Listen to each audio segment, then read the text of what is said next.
বঙ্গবীর কাদের সিদ্দিকী সাহেব ইয়ং বয়সে দেশের জন্য সর্বোচ্চ করেছেন, জীবন বাজি রেখে মুক্তিযুদ্ধে গিয়েছেন, দেশের স্বাধীনতা এনে দিয়েছেন। এর চেয়ে বড় কোনো কন্ট্রিবিউশন আর প্রয়োজন নেই। কালিদাসে পথসভায় সালাউদ্দিন আলমগীর রাসেল, গৌরাঙ্গ বিশ্বাস বিশেষ প্রতিনিধি। এর রিপোর্টে দেখুন বিস্তারিত। আজ 21শে নভেম্বর দুপুর 3টা 30 মিনিটে সখীপুর থেকে কালিদাস কলেজ পরিদর্শনে যান লাবিব গ্রুপের চেয়ারম্যান সালাউদ্দিন আলমগীর রাসেল। কলেজ পরিদর্শন শেষে তিনি কালিদাস এলাকায় অনুষ্ঠিত পথসভায় প্রধান অতিথি হিসেবে বক্তব্য রাখেন।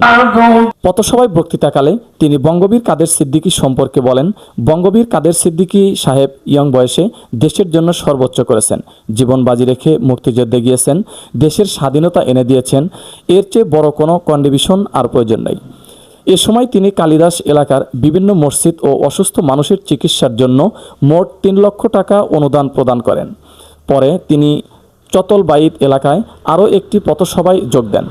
সেখানে মসজিদ ও অসুস্থ মানুষের চিকিৎসায় অতিরিক্ত 4 লক্ষ টাকা অনুদান প্রদান করেন লাবিব গ্রুপের চেয়ারম্যান সালাউদ্দিন আলমগীর রাসেল।